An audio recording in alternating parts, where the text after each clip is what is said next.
है, ये बड़ी जीत है। और अगर आप इस टूर्नामेंट में भारतीय टीम की अगर आप जीत देखेंगे तो एक नजदीकी मामला था पाकिस्तान के खिलाफ, बाकी सारे आसानी से मैचेस जीते। तो मतलब बिल्कुल चैंपियन की तरह खेल रहे हैं और जिस तरह से परफॉर्मेंस कर रहे हैं बल्कि से गेंद से और कप्तानी फील्डिंग, देखिए फील्डिंग भी कैसी है, ऐसा लगता है कि दिल तो खुश कर दिया इस भारतीय team. Hi everyone, welcome back to my channel Anjana আঞ্জনিয়া।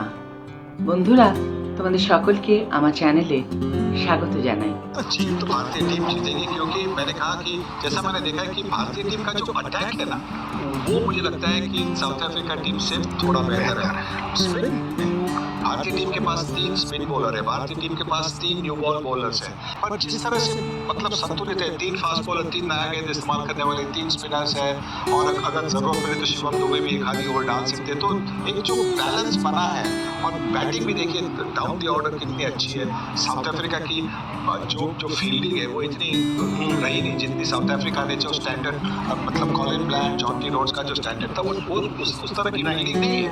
और इसी की वजह से मुझे लगता है कि भारतीय टीम जिस तरह की कॉम्बिनेशन बनी है, जिस तरह का इंटेंट दिखा रहा है, जिस तरह की मतलब एप्लीकेशन, डिटर्मिनेशन दिखा रहे हैं, मुझे लगता है भारतीय टीम को जीतना चाहिए। इसलिए मैं नहीं समझता हूँ कि मेंटल बैरियर था उस जब जहाँ पे सेमीफाइनल और फाइनल में हार का सामना करना पड़ा है उस टाइम दूसरी टीम को थोड़ी सी नसीब के साथ मिली और दूसरी टीम ने उस दिन थोड़ी सी बेहतर क्रिकेट भी खेली है। तो मैं नहीं मानता हूँ कि इसमें कोई कॉम्प्लेक्स था, पर आज इन्होंने दिखाया कि जो भी हो भारतीय टीम पूरे चैलेंज उठाने के लिए तैयार है। দেশের হয়ে একদিনের ক্রিকেট এবং টেস্ট ক্রিকেট খেললেও ক্যাপ্টেনকে আর সংক্ষিপ্ততম ফরম্যাটে দেখা যাবে না। আমি বিশ্বকাপ জিততে চেয়েছিলাম আর বলতে চেয়েছিলাম। কথাটা শেষ না করেই হাসি মুখে গুড বাই স্যালুট করলেন ভারতীয় অধিনায়ক রোহিত শর্মা, যে ভিডিও সোশ্যাল মিডিয়াতে ভাইরাল হয়েছে। এই দিনটা যে বেশি দূরে নেই সেটা সকলেরই জানা ছিল, কিন্তু বিশ্বকাপ জয়ের পরেই যে এই মুহূর্তটা হঠাৎ করে চলে আসবে সেটা সম্ভবত অনেকে ভাবতে পারেননি। বাঁধনহারা উচ্ছ্বাসের মধ্যে সেটা যেন কিছুটা এলেও চোখটা ভিজিয়ে দিয়েছে ভারতীয় ক্রিকেট ভক্তদের। রোহিত অবশ্য আগে থেকেই পুরোটা ঠিক করে রেখেছিলেন। বিরাট কোহলি ফাইনাল শেষ হওয়ার পরেই আন্তর্জাতিক টি-20 থেকে অবসরের ঘোষণা করে দেন। রোহিত হয়তো বিশ্বকাপ ট্রফিটা পাশে বসিয়ে সাংবাদিক বৈঠকের শেষেই এই ঘোষণাটা করবেন বলে ঠিক করে রেখেছিলেন। আর সত্যিই তো এরকম সাফল্যের চূড়ায় থেকে কতজন আর খেলাকে বিদায় জানানোর সুযোগ পান। তাই তো যখন তাকে সাংবাদিক বৈঠকে প্রশ্ন করা হয় যে বিশ্বকাপের পরও আন্তর্জাতিক টি-20তে খেলবেন তো, তখন একেবারে হাসি মুখে রোহিত বলেন, না না, এটা আমার ও ভারতের হয়ে শেষ টি-20 ম্যাচ।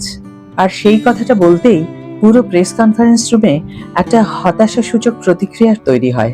তারই মধ্যে ভারতীয় অধিনায়ক বলতে থাকেন, সত্যি কথা বলতে যেদিন থেকে এই ফরম্যাটে খেলতে শুরু করেছিলাম সেদিন থেকে আমি উপভোগ করতে শুরু করেছিলাম। এই ফরম্যাটে বিদায় জানানোর এর থেকে ভালো সময় হতে পারে না। প্রতিটি মুহূর্ত উপভোগ করছি আমি। এই ফরম্যাটে খেলেই ভারতীয় দলের হয়ে আমার ক্যারিয়ার শুরু হয়েছিল। এটাই আমি চেয়েছিলাম। আমি বিশ্বকাপ জিততে চেয়েছিলাম আর বলতে চেয়েছিলাম গুড বাই। হাসি মুখে গুড বাই স্যালুট করলেন। আর নায়কের মতো গুড বাই স্যালুট করার সত্যি যোগ্যতম ব্যক্তিদের অন্যতম হলেন রোহিত শর্মা। 29শে জুন শনিবার যখন তিনি আন্তর্জাতিক টি-20 থেকে বিদায় জানাচ্ছিলেন তখন তিনি বিশ্বের সর্বোচ্চ রান সংগ্রাহক। 159টি ম্যাচে 151টি ইনিংসে 4231 রান করেছেন তিনি। সর্বোচ্চ হল অপরাজিত 121 রান, গড় 32.05।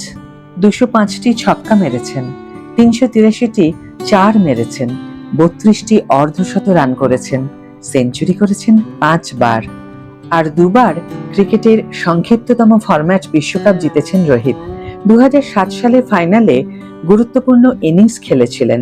2024 সালের ফাইনালে ব্যাট হাতে অতটাও প্রভাব বিস্তার করতে না পারলেও চাপের মুখে শেষ 5 ওভারে নিজের বোলারদের একেবারে নিখুঁত ব্যবহার করে দেশকে দ্বিতীয়বার টি-20 বিশ্বকাপ জিতিয়েছেন।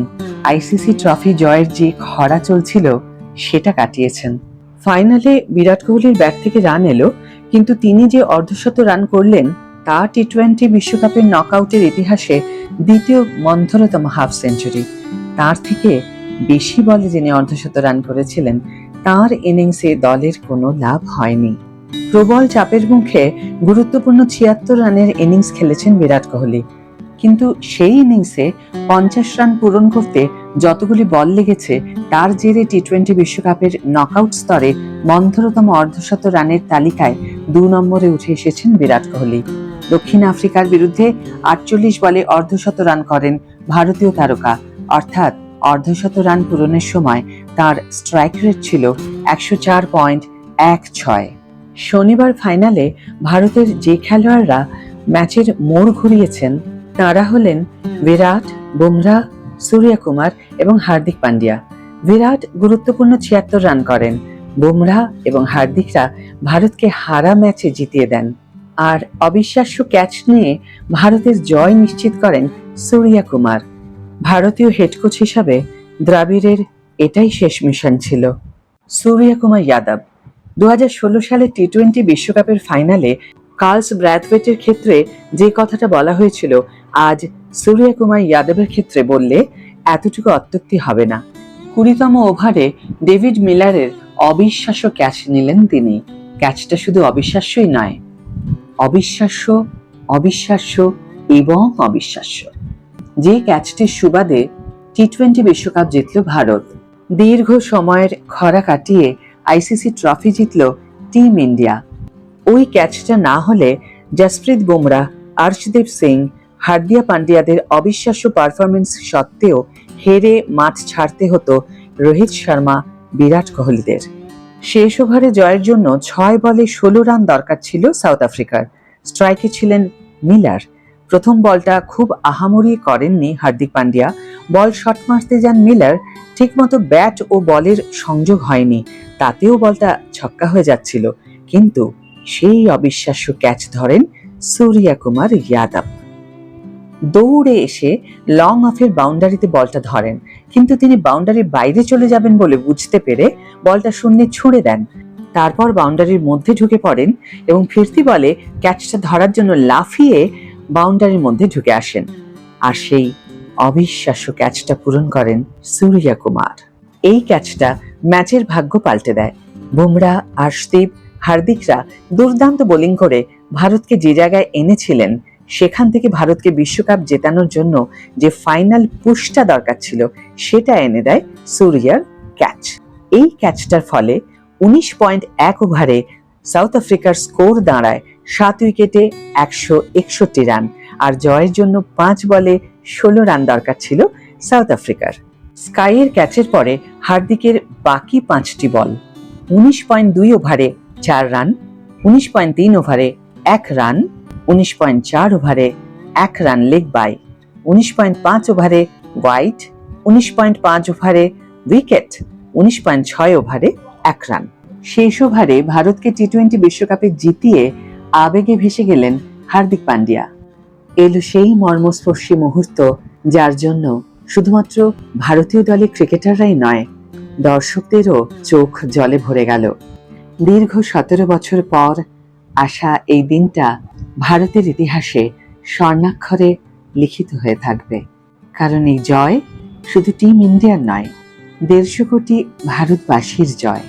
ভিডিও যদি ভালো লেগে থাকে তাহলে অবশ্যই একটা ছোট্ট করে লাইক দিও, শেয়ার করো বন্ধুদের সাথে, আর কমেন্ট করে জানিও তোমাদের মতামত। যারা এখনো আমার চ্যানেলটিকে সাবস্ক্রাইব করোনি, অবশ্যই সাবস্ক্রাইব করে আমার পাশে থেকো, আর যারা অলরেডি সাবস্ক্রাইব করে ফেলেছো তাদের অনেক অনেক অনেক ধন্যবাদ এবং অনেক ভালোবাসা।